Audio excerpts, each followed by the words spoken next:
Welcome to Kranti జ్యోతి.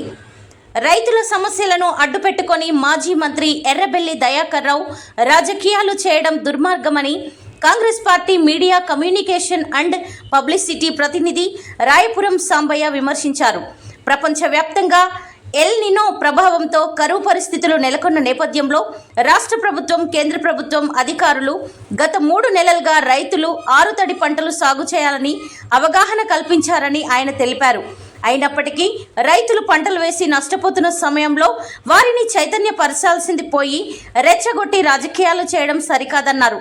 40 ఏళ్ల రాజకీయ అనుభవం ఉందని చెప్పుకునే ఎర్రబెల్లి దయాకర్ రావు కాంగ్రెస్ ప్రభుత్వానికి ప్రజల్లో వస్తున్న ఆదరణను ఓర్చుకోలేక రైతుల పేరుతో కాలువలు, పంట పొలాల వెంట తిరుగుతూ రాజకీయాలు చేస్తున్నారని సాంబయ్య ఆరోపించారు.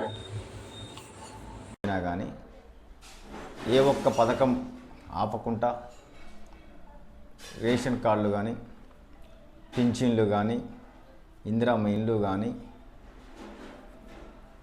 ఇస్తుంటే కాంగ్రెస్ పార్టీ ప్రభుత్వానికి వస్తున్న ఆదరణ ఓర్వలేక రాజకీయ కుట్రకు తెరలేసిన మాజీ మంత్రి ఎర్రబెల్లి దయాకర్ రావు ఇవాళ ప్రపంచవ్యాప్తంగా ఎల్ నినో ప్రభావం వలన వర్షాభావ పరిస్థితులు ఉంటుంది, తీవ్ర కరువు ఉంటుందని ప్రపంచ శాస్త్రవేత్తలు, భారతదేశ శాస్త్రవేత్తలు కానీ రాష్ట్ర ప్రభుత్వం కూడా ప్రజలను ఆ దిశగా అధికారులు